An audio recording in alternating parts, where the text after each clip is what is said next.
Au Québec, on a très, très peur du privé. J'aimerais ça qu'on parle de la différence de notre système privé. de santé aussi versus aux États-Unis. Je pense qu'il y a beaucoup d'incompréhension par rapport à ça. Premièrement, un des mythes qui a la vie dure, l'autre chose que je déplore, c'est qu'au Québec, c'est toujours... il y a deux systèmes de santé pour un Québécois dans le monde. Il y a le système américain et le système québécois. Il n'y a rien d'autre. Tout ce qui se fait en Europe, de partenariat public-privé, le système suisse, le système en France, le système en Angleterre, t'en parles jamais. Parce que c'est toujours tout ou bien rien. Mais je pense que ces vaches sacrées-là ont été très amochées par la pandémie. Là. Parce que là, les gens ont réalisé que le plus meilleur système au monde n'était peut-être pas si hot que ça. Là. Et l'autre chose que les gens commencent à réaliser, c'est le coût. Il n'est pas gratuit. Il est payé par nos impôts puis nos taxes. Puis là, quand on a eu des problèmes, que la pandémie, on a tout fermé, sauver des vies, c'est bien beau. Mais là, quand on s'est rendu compte que ça allait nous coûter 30 % de plus d'épicerie, puis tu as du monde qui ont de la misère à manger aujourd'hui, puis que les banques alimentaires sont débordées, là, c'est là que tu fais « Oups, peut-être qu'on s'est laissé impressionner un peu trop vite par on va sauver des vies », surtout qu'on se rend compte qu'on n'en a pas sauvé du tout, puis ça a été pas mal... S'il y a de quoi, les crises en CHSLD sont pas mal plus responsables de décès de personnes que le virus comme tel. On pourrait en parler très longtemps, mais cette mauvaise gestion-là de la crise, cette gestion Et encore là, on a beaucoup méprisé les gens qui travaillaient dans le système de santé là, avec le vaccin. Les anges gardiens avait besoin de bras, comme disait Magnou. C'est ça. C'était nos anges gardiens, mais là, mais là ils se font pas vacciner, là, c'est des pas bons, c'est des méchants, puis on va les mettre dehors, puis on va leur enlever leur job, puis on va leur enlever leur pension, puis leur parking, puis on va les écœurer, puis c'est comme si on pouvait se permettre d'en avoir moins, tu sais.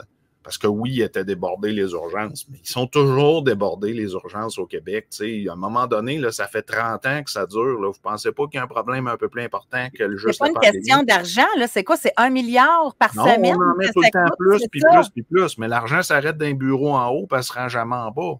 Puis on a une gestion qui est hyper inefficace. Puis là, c'est là que tu te dis, privé serait vraiment si pire que ça. Ouais, mais là, ceux qui n'ont pas d'argent ne seront pas soignés. Tu vas aux États-Unis, là, même aujourd'hui, tu n'as même plus ce problème-là parce que tu as le Medicaid puis le Medicare.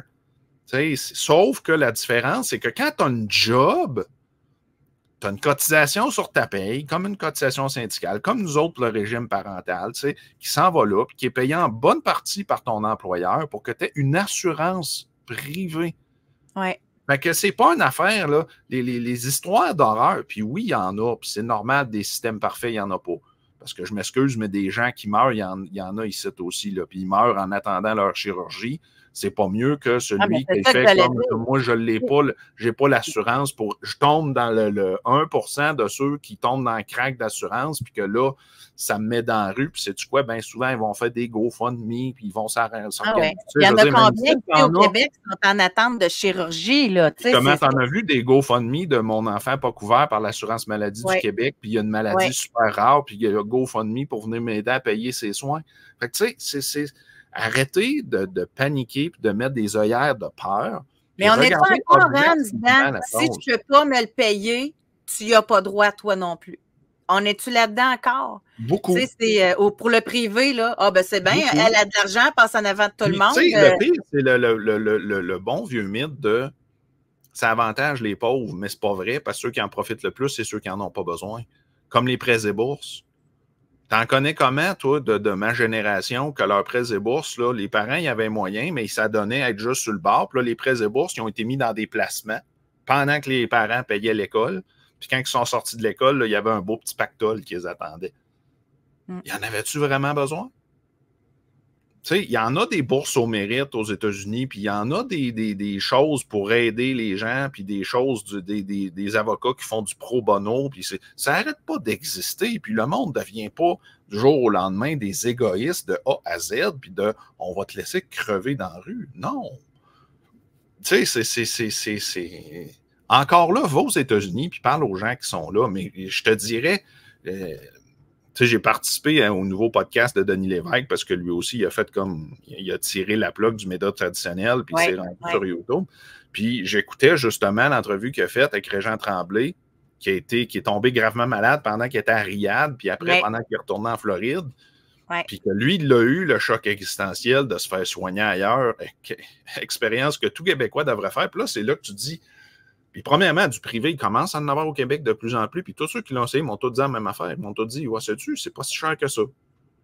Puis ça a de l'allure. Tu sais, pour payer ça, pour pas attendre, je le ferais, moi.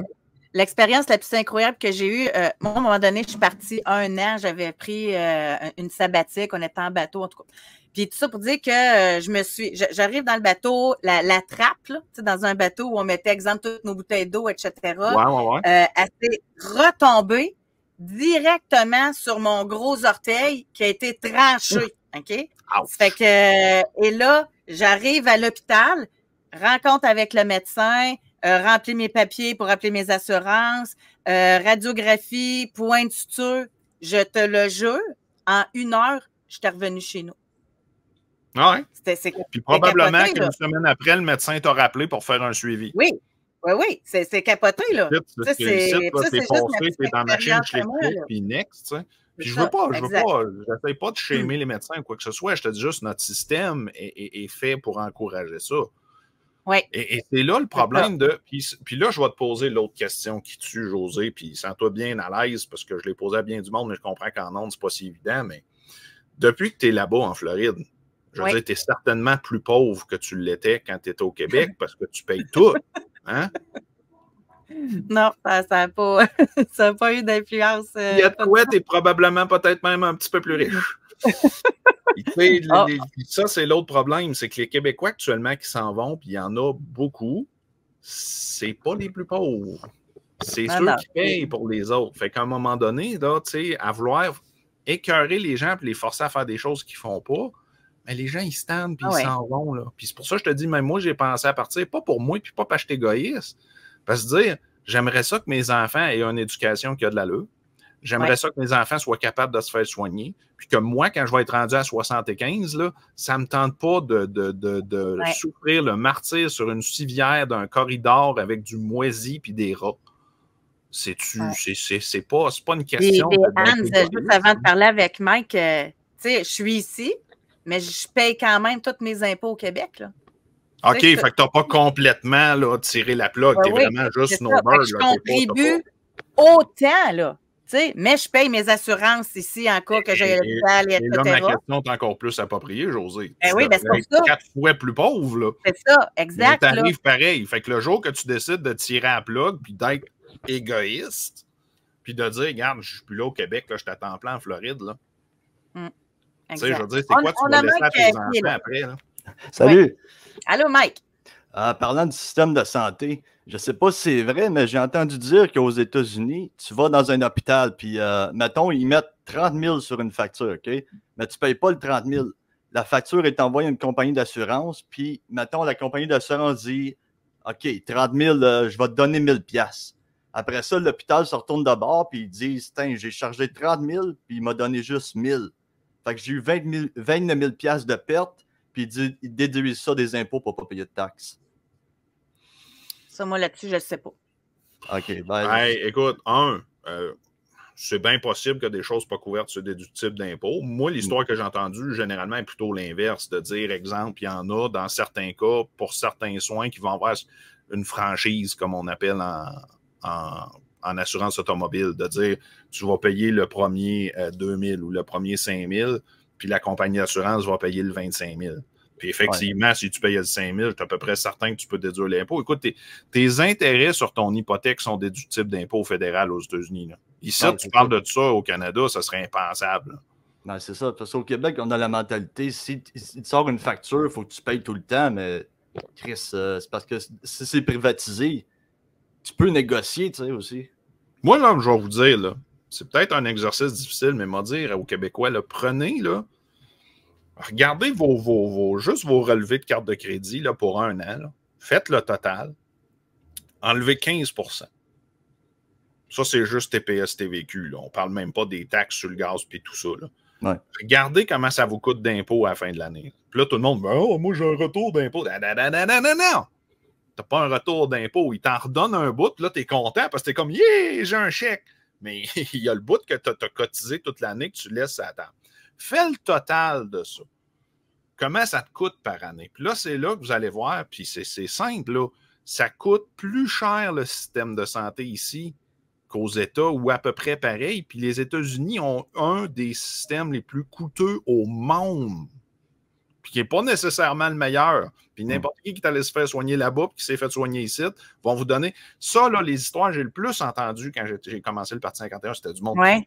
C'est ça. Ils me disaient, hey, tu t'en vas sur l'autoroute en Floride, là, il y a un gros billboard, là, qui dit c'est quoi le temps d'attente de l'urgence parce qu'ils se font de la compétition entre eux autres pour te soigner le plus vite. Oui. Impensable pour un Québécois, là. Non, c'est ça. Et tu t'en vas là. Ils ne mettent pas 12 heures sur le panneau, là. C'est 5 minutes 38, là. C'est ça. T'sais, ici, c'est impensable. Là. Puis là, c'est là que tu vas entendre ce que plusieurs Québécois commencent à se rendre compte parce qu'ils vieillissent puis ça leur arrive d'être malades. Ils vont dire, ça donne quoi de payer? Je ne suis pas capable de me faire soigner. T'as comment de Québécois qui ne sont même pas capables d'avoir un médecin de famille actuellement? T'en as comment qui sont en attente 6 mois, 1 an, 2 ans, 4 ans de chirurgie? Ma conjointe, moi, s'était fait mettre une consultation pour un examen, puis elle a dit, je t'ai mis urgent. Ça a pris 2 ans. C'était un cas urgent. Non, ça n'a pas de style d'allure. Voyons. Tu sais, demande ça à un Américain, il va dire, mais voyons donc, c'est pas ça une urgence. Premièrement, moi, mon père était médecin. J'en ai eu des médecins dans ma famille. Puis il m'a toujours dit, même quand j'étais tout jeune, puis trop jeune pour le comprendre, et Diane s'est dit, c'est pas des urgences qu'on a au Québec, c'est des cliniques externes. Une urgence, là, c'est la place, tu arrives en ambulance, tu es en train de mourir. C'est pas la place où tu attends parce que tu as un bobo, tu t'es fait couper un doigt. Ou ça, c'est normalement, ça devrait être à clinique, dans bien des cas. Mais le problème, c'est quand ton hôpital est public versus un hôpital privé qui, lui, a une clinique externe, que c'est comme ce que nous autres, on appelle l'urgence, ben c'est là que ça prend 5 minutes, puis ça va.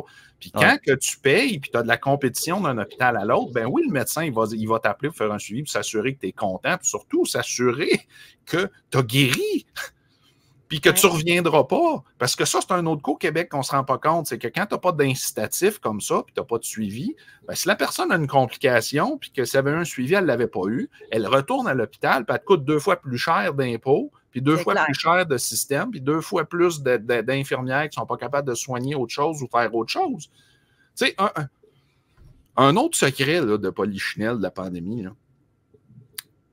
l'une des raisons pourquoi il manquait d'infirmières et qu'on avait de la misère avec les urgences, c'est parce que tu en avais énormément qui étaient mobilisés dans les centres de vaccination.